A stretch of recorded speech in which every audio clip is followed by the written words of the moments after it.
have this vivid memory of sitting in the bathtub one time and just crying.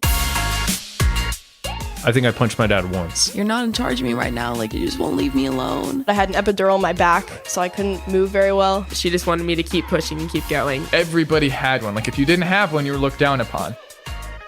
This is a show where teenagers share their experiences growing up in today's world.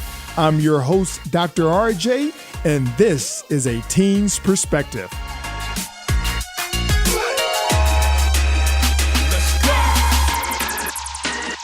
So first, I want to introduce myself. I'm Dr. RJ. I'm a certified teen life coach. So I'm sure many of you probably have never heard of life coaching before your parents signed you up, right? It's probably something you've never ever heard of. But the cool thing about it is that you guys are in a position to obtain crazy amount of success. Essentially, that's where life coaching started. We started off with the celebrities, the CEOs of these Fortune 500 companies, presidents. They wanted to reach higher levels of success. And that's why they hire life coaches. And the beauty of what we do as a life coach is that we know how to unlock your mind in a way so that you can get everything you want. So some of you I've been coaching, and I'm certain you've heard me use the analogy of Aladdin. So if you've seen Aladdin in the chat, tell me if you like the old one, like the animation one, or the new one with Will Smith. Tell me which one you like better. Let's see what you guys say. So Lance says the old one. Randall says the new one. Old, the new. So I'm going to tell you, I actually like the new one better. The old one was good, but I really feel like Will Smith took the genie to a whole nother level, right? But essentially, that's what life coaching is all about. I'm like your genie in a sense. I'm going to help you get what you want. You know, I was coaching someone today and they said they wanted some new shoes. So, right, my job is to help them get new shoes. So that is the job of a life coach. And guess what? We can do that. I can help you get everything it is that you want. So today, what I want to focus on is one of the strategies that I use often. If you guys can master this strategy, I guarantee you're going to live a life of success and happiness. I mean, I'm talking about true success and happiness. Now, with that said, everyone has different definitions of success. But whatever your definition is, you're going to have it and you're going to be happy because that's what's important. So today, the focus is how to win in the game of life. Now, if you haven't noticed yet, I mean, you guys, I'm certain, are gamers. You probably have noticed that life can be viewed like a game. It really can. And the reason it can be viewed like a game is because life happens in your head. Tell me, how many of you knew that life happens in your mind? Let's see how many knew that. There's no one knew that. So we learned something. Yes, no one really knew that. So it does. So if you don't believe it, let me ask you this. What was your response to COVID-19? So how many of you were extremely, extremely happy about this whole idea of staying at home by yourself, doing homeschooling and not going to school? How many people were happy about that? Aaron says, nope. Manny, nope, not at all. Bell family said, nope. Yikes, no way. Lance said the first week I was, and then I started to hate it.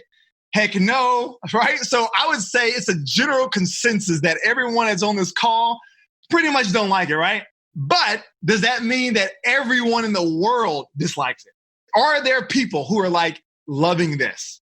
And my answer to that is yes. So if you don't know, I'm an orthodontist. So I'm sure a lot of you guys have already had the braces. But essentially, I talked to all my patients and I asked them, hey, how's homeschooling going? Do you like it? And some of them loved it. Seriously, it's like, I love everything about it. I like not going to school. I get to like wake up when I want to wake up. I get to sleep in. I get to do school in my pajamas, right? Some of them were like, I can get all of my work finished much faster than if I was in school. So there are people who actually like it. So the question is, your feelings about COVID, I could say your displeasure, your hate towards COVID, is it really COVID or is it the way you think about COVID? Think about that. Is it how you're viewing this idea of staying at home away from school? Is that what's causing it? Or is it actually the virus itself? It's the way you think about it, because some people are actually happy to be at home. Does that make sense? So I'll give you another example. I often coach kids who are leaving school. Basically, we're in Austin, Texas. It's really close to Killeen, Texas, which is a big military base. So I have a lot of kids who are like traveling constantly, right? Like, because their parents have to move. I'm sure some of you guys experienced it. If you have, put in the chat, you had to move for school. You know, like your parents got a job in a different city. You had to literally leave all your friends and come to a new city. If you experienced that, what I'm here to tell you is that some people are like extremely happy about it because they're like, wait a minute, they moved to Austin. I get to move to Austin. Austin's a cool place. You know, I get to meet new people. It's a new opportunity. I get to almost reinvent myself in a way, right? But there's other people who are like, their parents have to bring them here kicking and screaming because they're mad. It's like, I don't want to leave my friends. You know, like this is not fair. So is it the part of moving that's causing the feelings or how you feel about it? Or is it how you think about the move? It's how you think about the move. So when I say that life happens in our mind, is because that's what it's about. You know, when we get further along in this, probably on part 3, I'm going to tell you guys how to time jump in a sense, right? Because it's very easy to do. In fact, we're like experts at time jumping, but we'll get into that later. So let's jump right into how to win in the game of life. And I'm a basketball player, right? So I love basketball. So a lot of the analogies I use will be about like basketball or some type of sport. So in any game, you know, especially basketball, there's offense, there's defense, right? Today, we're going to focus on offense, and we're going to focus on the strategy of offense so we can win the game. Now, I'm sure you guys heard the whole, like, you know, defense wins championships or whatever, right? But today we're focusing on offense. And I'm going to show you this diagram here that is going to explain everything we're going to spend our time talking. So this is what I call the triangle offense. Now, obviously, I'm sure some of you guys probably have watched Michael Jordan and Phil Jackson back in the Bulls when they used to win everything, and they ran the triangle offense. Now, in basketball today, most teams don't really use it. There's only a few teams, I believe, that use it in the NBA. But in any case, we're going to relate this triangle to life. And the way it works is this. Your thoughts is at the top. The thoughts runs everything, so you know. So there's thoughts. A thought creates a feeling. A feeling influences your action, which creates a result. All right? So who wants to volunteer and tell me about a time that they were extremely, extremely mad? So who wants to volunteer? Just put in the chat. Just say, hey, me, choose me, and I will unmute you so that you can tell us all about when you were mad. Okay, Randall, thank you. I appreciate it, Randall. So I'm going to unmute Randall so you can tell us all about it. So me and my mom, we're not really right now on the greatest of levels because we both have very, very different thinking. Like, for example, last year, my teacher, he flunked my grade and I couldn't play soccer. So then I now have to do some online college courses to be able to play soccer in the following year, or any sport in the following year. And my mom and I, we made this plan, and I had to make my own schedule, which I did. And I had my own schedule, and I have 2 younger sisters. I had this plan where I was done with my studying for the morning, like 10 o'clock to 1, I was done. I was done with my schooling for the morning. And then I go downstairs, I make my breakfast, I do all that. I go downstairs at exactly 1:01. My mom upstairs putting my sister to sleep, and I'm eating my lunch.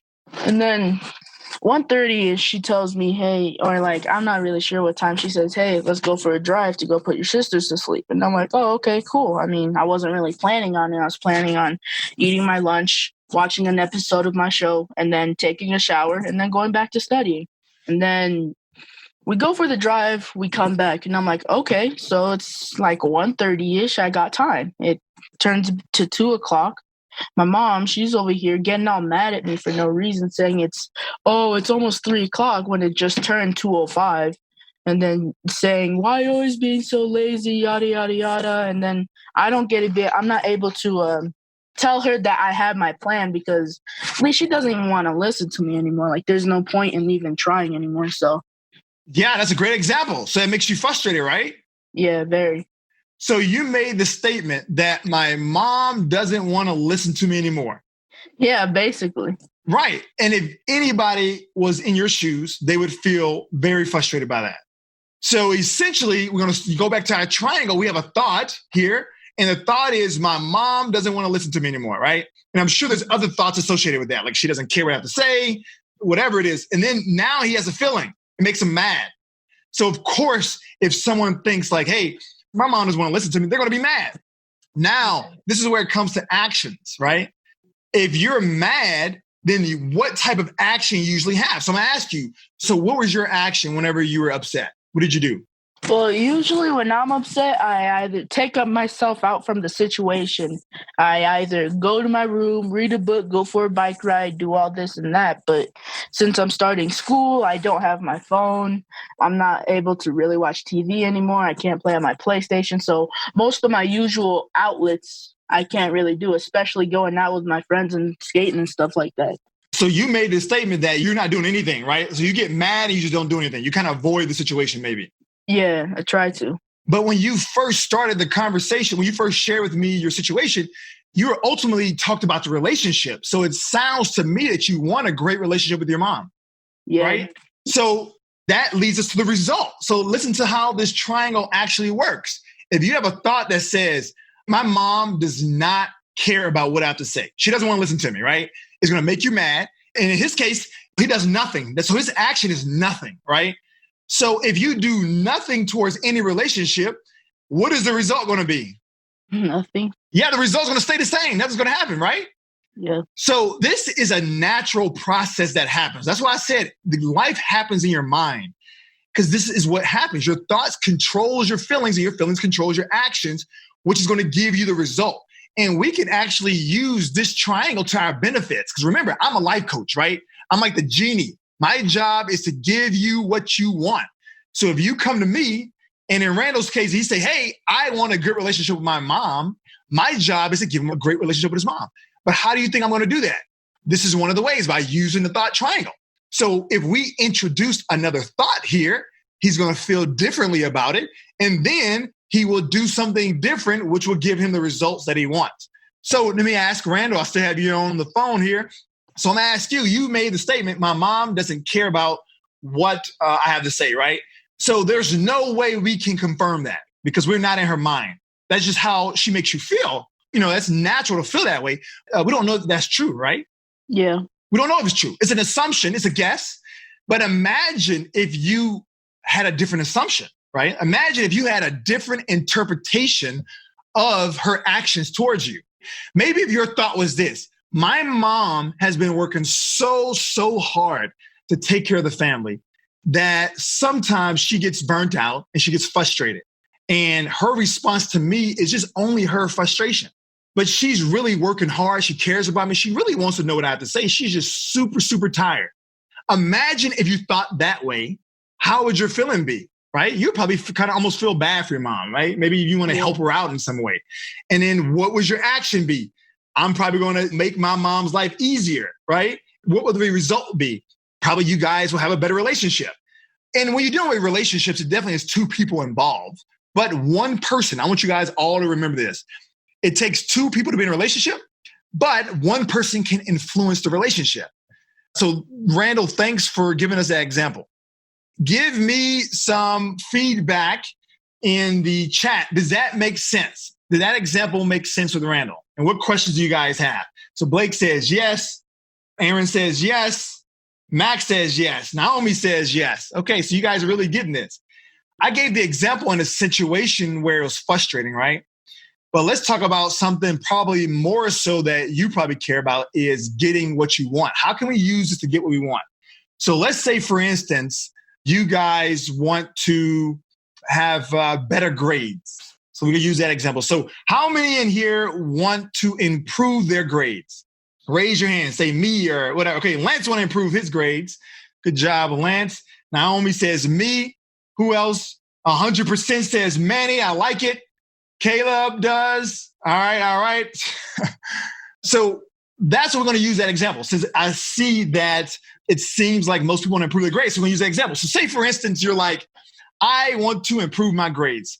This here is our strategy. Remember the triangle. It's an offense, right? So we're trying to win in the game of life. And to you, since you said it, winning to you is improving your grades. Maybe because it makes you feel better. Maybe because you want to get a scholarship. You want to go to a good school. You want to be an orthodontist like me. Orthodontist is cool. So whatever it is, you want to improve your grades. So that's like a game in a sense. So think of it like a game, the way you play in video games. You want to win. So this is how you win. You need to introduce a different thought. Because right now, if you are not doing well in school, I almost guarantee you, and I know this because we've done studies on it, but I can guarantee you it's not your ability to learn. I can promise you that. It has nothing to do with your ability. It has nothing to do with how smart you are. It has everything to do with how you think about school. Perfect example. So about 2 years ago, I coached this teenager, and she was straight A's except in one subject, math. She had C's in math, but she's a straight A student. So their parents went to tutoring, and tutoring didn't really work well. So then they came to me. And immediately when I'm hearing a child or anyone who's making A's in every other subject except one, clearly there's a mental block. It has nothing to do with her ability because she's already proven that she can make A's, right? So as I'm coaching her, it comes to find out that she had this belief that she wasn't good at math because she wasn't born that way. Like she just believed that people either just get math or they don't. How many of you believe that? That math is like, it just comes natural to you or it doesn't come natural to you? How many believe that? Blake said me. I used to believe that too. Lucky for me, I was good at math. So, it kind of worked out in my favor. But I used to believe that. I used to believe like, hey, I just got lucky. I'm just good at math, So if somebody said hit or miss. So yeah, so she believed that. She actually believed like, listen, I did not get the math gene, right? Like I'm just not good at math. I tried when I was younger. It didn't work. So I was just not good at math. Well, let's go through the thought triangle. So in the thoughts, remember, thoughts is also beliefs, right? Because beliefs is nothing more than what you tell yourself. So thoughts, beliefs are all in this thought category. So let's go with that example. I'm not good at math. How will that make you feel? And a lot of this, honestly, it may be in your subconscious. And we'll talk about the difference between consciousness and subconsciousness. We'll get into all that later. But my point I'm trying to say is, even though you're not aware that you're saying the word, I'm not good at math, some of you are really thinking that. So if you're thinking you're not good at math, how would that make you feel? It's going to make you feel terrible, honestly. Who does not like to be good at something? Like I was coaching someone today and they said they were not good at video games, right? Like I'm sure that doesn't make them feel good. If you're not good at something, it doesn't make you feel good. So if you don't feel good, what will be your action? Think about it. If you go into a math class, you say, I'm not good at math, I'm already feeling down. What action are you going to do? Are you going to be like super attentive and excited and listening to the teacher and writing down everything and going home and like learning more about math? No, I'm not going to feel that way. You're like, hey, I'm not good at math. It's pointless for me to try. So I'm just not going to do anything. I'm just kind of keep doing what I'm doing. And what will your result be? You're not going to be good in the math. And then guess what? That will confirm your thought, right? It's like a self-fulfilling prophecy. If I'm not good at math, I'm going to feel bad about it when I start to do work on math. I'm not going to take the action that's necessary to do well in math. And then my result is going to be, I'm not good at math. And then I prove it to myself, I'm not good at math, right? So it's a cycle. You're going to keep believing it for the rest of your life. So how we use this triangle to our advantage is that we start to introduce our own thoughts into this triangle. So imagine after today, when we hang up this call, you start to be like, wow, I did not know that math has nothing to do with the gene that you're born with. Anybody could be good at math, right? Like I just learned that today. What does that do? You start to get a little excited. Wait a minute. All this time I struggled in math because I believed I wasn't good at it. But now I just learned that it's possible to be good at math. So I'm going to feel better. I'm going to feel excited. And you guys tell me, what do you do when you feel excited? Like when you feel like motivated to do something, and you feel excited, maybe you're about to, you guys are playing sports and you're getting pumped up before a game. What do? You take action. You get pumped up and say, hey, I'm about to go and conquer this day. So essentially, if you felt like you could be good at math, you start to get excited. And guess what? You start to pay attention in class.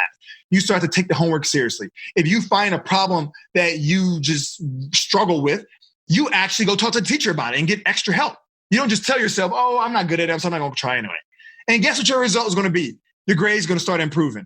And when your grades start improving, guess what you're going to believe? That you're good at math. And it just keeps going and going and going, and you're going to be straight A's in school. So Who has a question on this? Because it's so important that you learn this, because this is going to be what required of you to do well and get everything you want. So talk to me in the chat. Who has a question? Or if you don't have a question, does that make sense? All right. So Blake said it makes sense to him. Lance said it makes sense. Bell said it makes sense. Perfect. Yep. Max says yes. Tracy, Manny, is it making sense? So this is super important. And listen, this is like literally one of the biggest secrets to life. Now, David had a great question. I'm so glad you asked that question. You see, usually the quiet ones, they have great questions. They just sometimes don't share it. So David, thank you for sharing this question. So David's question is, how do you keep that mentality? It's a great question. He actually is kind of jumping ahead, because that's what we're going to talk about next week at part 2. We're going to talk about how to keep that mentality, right? But I'll go ahead and give you guys some insight. So you have thoughts, you have feelings, you have action, and it creates your results. The way you keep this mentality, number one, is to take the offense, right? So if you're thinking more defensive, there's strategy and there's skills for defense. In other words, I can help you break out of a slump. So I'm sure some of you guys experience this COVID, this social isolation. Some of you probably start to feel a little down on yourself, right? You've probably felt a little even depressed at some point. I have strategies to help you get out of that. That's what I would call defense, because now you're already stuck in a slump. I'm gonna help you get out. That's defense. But offense is getting ahead of the problem in a sense, right? So we want to be constantly introducing these thoughts so that we can have good feelings, so that we take the action and we get the results. So how do you keep the mentality? I'm gonna give you an example. When I'm coaching teenagers, I always give this example. So I live in Austin, Texas, right? And you guys are from all over. Actually, go ahead and shout out in the comments where you guys are from. I'm curious to know. Houston, oh, you're pretty close to me and Aaron. I'm in Austin. We got California, Colorado. Whoa, Naomi's in Austin. Cool. Washington, ATL, New Jersey. Austin, the Bell family's from Austin too. That's awesome. Tampa, in New Jersey. Awesome. Thanks, guys, for sharing that. So outside of the 2 people who are from Austin, everyone else, right? If I told you, I want you to walk to Austin, that's what I'm telling you. You must walk to Austin. You can't drive. You can't fly. You can't ride a bus. You can't hitchhike. It's not safe. Come to Austin, but you got to walk. How many of you immediately would be like, that's impossible? Look, Blake said I would refuse, right? Why would you refuse? You don't even know what's in Austin that I can give you. Maybe I'm like, hey, come here. I'm going to give you $1 million. That's pretty good. Carolyn said, there's no way, Jose, I wouldn't do it. No, too bad. I still wouldn't take the $1 million. But my point is, could you do it? Could you truly walk to Austin? The answer is yes, you could. You know why? Because all you have to do is take one step, and then another step, and then another step, and another step, and another step, and then you get tired. And what do? Take a break, drink some water, eat, maybe take a nap, and then take another step. If you do that, for some of you, it may take weeks and years. Some of you, point is you can do it, right? So there's no secret to success other than taking action. You just take steps. That's all you do. Take steps, and you will get the result you want. So back to David's question, he asked me, how do you keep this mentality, right? The way you keep this mentality is awareness. You have to be aware of your thoughts. That's the only way, because you're doing something. You're taking action regardless, right? Whether you're walking to Austin, whether you're sitting down and you say you don't want to walk to Austin, you're doing something. So inaction is action, right? You're choosing to do nothing. So the way you do that is you have to practice on being aware of your thoughts. And the easiest way to be aware of your thoughts is your feelings. So we're going to talk a little bit about feelings. Feelings are super important for us. I remember when I was looking at here, somebody was telling me they get so mad, right? We talked to Randall earlier about anger. So let's talk about some of the feelings. Happiness, that's a feeling. Feeling overwhelmed. There's a feeling of displeasure. There's a feeling that makes you feel worthless, right? A feeling of worthlessness. So all these are feelings. But guess what? This is where the mistake that most people struggle with. And this is why it's so amazing that you guys are learning this right now at your age. Because if I knew what you knew at your age, I promise you, I would probably be, probably the president. I don't know. I'll be doing something crazy, honestly. But I'm doing pretty good now. My point I'm trying to tell you is to learn this early. The things that you can accomplish, it's just unreal. as we get to talk, I'll tell you a lot of the things that I've accomplished. That's pretty cool. But ultimately, it's about being aware of those feelings. So let's talk about these feelings. So what is a feeling? Who knows? What is a feeling? An emotion. Allow my body. Yep. That's the emotion expression. Aaron said expression. So Randall had a good point. An emotion. Is a feeling and emotion the same thing? What do you think? Are they the same? Someone says emotions versus saying feelings. What do you guys think? So someone's saying yes. So they're not. They're not the same thing. Okay, so I'm explaining to you, it's a subtle difference, but they're not the same. And it's important.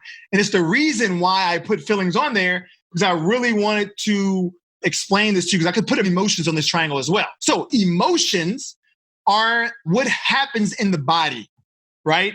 A feeling is what you describe as what happened in your body. So I'm going to explain. Say, for instance, right now, I just glanced out of my window and I saw a big bear, right? A huge bear. My emotion would be like terrified, right? I'd be so scared. Even though it's a window, I think it can break it. What's going to happen to my body would be my heart would increase, okay? The blood flow to my body would increase. My breathing would increase. My face would start turning flush. You can't tell me because I'm pretty dark. You probably can't tell, but my face would probably get red, right? So all this happens naturally. It's in your body. This is what happens, right?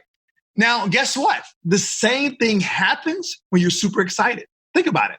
The same emotion is caused whenever you, say, for instance, you find your secret admirer, right? Like you have a person you have a crush on and you go up to talk to them for the first time. I'm sure like your heart starts pounding, you start sweating, right? You start getting shaky, right? That's just the emotion.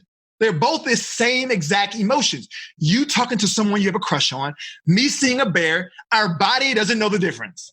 But what knows the difference is our mind. We tell a story to ourselves to describe that emotion, and that's a feeling. Does that make sense? So I would say I'm terrified, whereas you would say you're nervous, right? Or, some of you may say terrified too, right? But you may say nervous, or you may be a little smitten, right? But essentially, that's where feelings come in. The feelings are how we describe whatever emotion is in our body. All right, does that make sense? Thumbs up if that makes sense. Everybody give me a thumbs up if that makes sense. All right, everybody saying yes, great. All right, so now that you know that feelings are important, why do we have feelings? I want you to think of feelings as this way. Think of a messenger, UPS. All of you guys have probably ordered from Amazon, right? So you have an Amazon delivery driver. He comes to your door. He knocks on your door. Probably now because of COVID, he probably doesn't hang around. He just drops it off and leaves. But before COVID, they would knock on the door, hand you your package. Now, he's a messenger or she's a messenger. Would you invite your messenger to come into your house? They give you their package. You say, hey, stay for dinner. How many of you would do that? I'm sure no one would do that, right? No. Randall says no way. How many of you, Bell's family says no? No, Max says no. How many of you would allow them to spend a night and stay with you guys? Depends. Oh, Aaron, you're so sweet. You say you would like maybe, you said no. Okay. You said, wait a minute. At first you said it depends. So how many of you would allow them to live with you forever? Everyone is saying no. Why? Why wouldn't you allow a UPS messenger to do that? Because you don't know them, right? I mean, they're not doing their job ultimately, right? Their job is to give you a package, to give you a message, and it's time for them to leave. Well, that is the same reason why you have those feelings. They're giving you a message. That's all it is, right? So if you're hanging out, you're playing video games with your friends, right? You're laughing, you're joking. You're feeling good, right? So guess what your feelings are telling you? I'm happy. Happiness is good. I like this. That's right. It's all it's there to tell you. That's why they don't stay long. Your emotion doesn't stay long, but guess what? Your feelings stay long. Okay? Why are there so many adults nowadays, forever for that matter, are depressed? How can an adult be depressed, right? How can an adult struggle with something that happened when they were like 5 years old? The emotion is not there, right? Because it's not happening to them actively. They're not actively seeing the bear.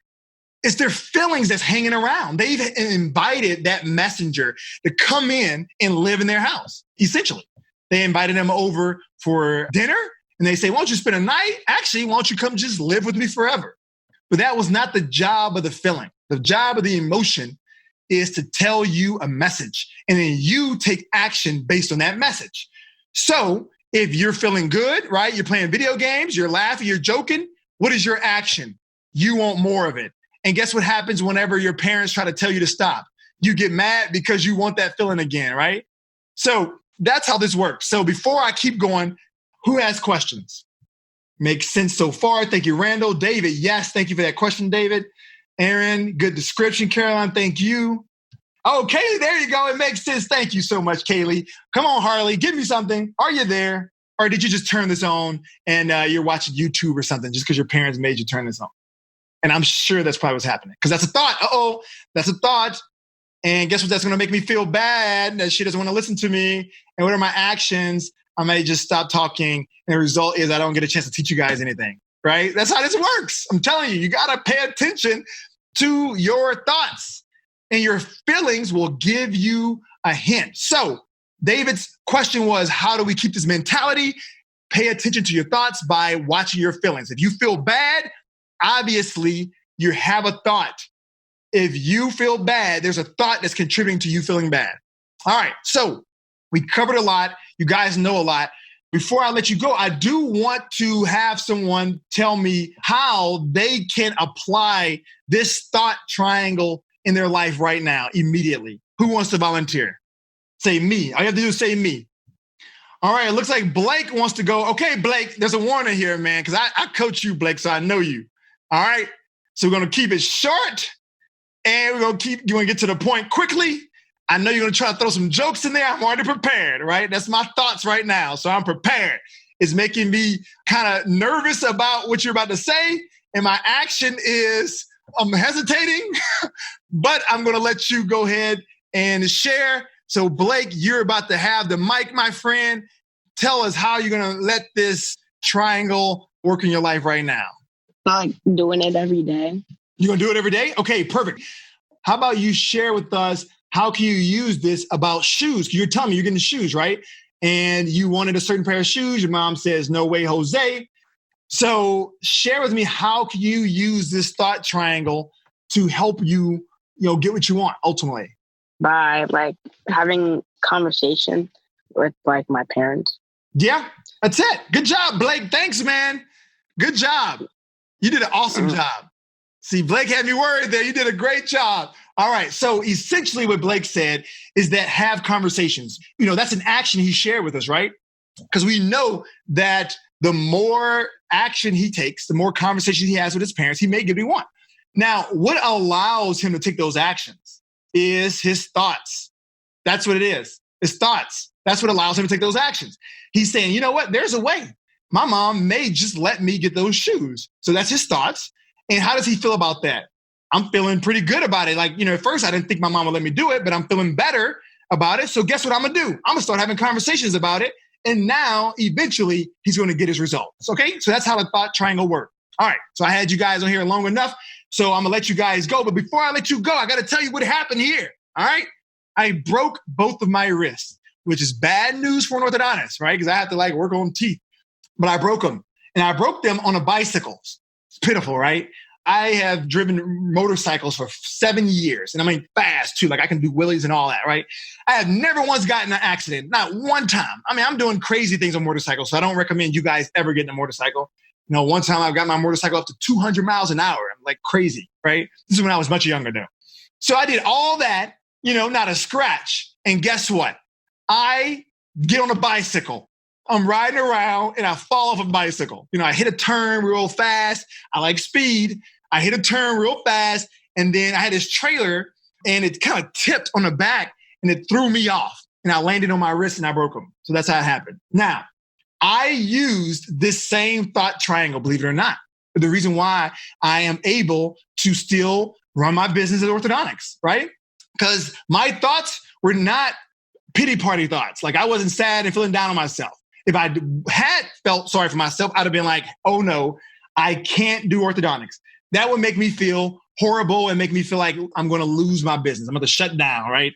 And then what would my actions be? If I felt bad about my business, what would that do? It would not help me grow my business, that's for sure. And then my result would be a stagnant business. But I didn't have that option. I mean, I had the thoughts like, okay, this is where we are. I cannot use my hands. What can I do? I can use my mouth. So I basically trained my assistants on how to do more than what they can do. So we do little adjustments of the wires. I showed them how to do it. I mean, I basically talked them through it, right? And now my business still is growing and everybody's happy. So that's how this triangle works. So your guys' job throughout this entire week until I talk to you next week is to pay attention to your thoughts. And the way you do that is if you're feeling down, if you're feeling sad, or you're feeling frustrated, or if you're feeling like you're worthless, right? We all have these thoughts at times. Immediately stop and say, wait a minute. Your job is just to tell me how, this message, right? I'm not going to invite you in. Don't hold on to those thoughts, right? Because then it's going to not give you the results you want. You need to go to your thoughts and change the thought. That's the idea. You get a feeling that you don't like, go to the thought, change the thought, and you'll get a better result. That make sense? All right, my friends. Well, it was so good hanging out with you. I'm going to see you next Sunday. I hope you enjoy listening to the group coaching session. And I also hope that you are able to learn something that would help strengthen the relationship between you and your teenager. Until next time, this is a teen's perspective, helping parents see the future.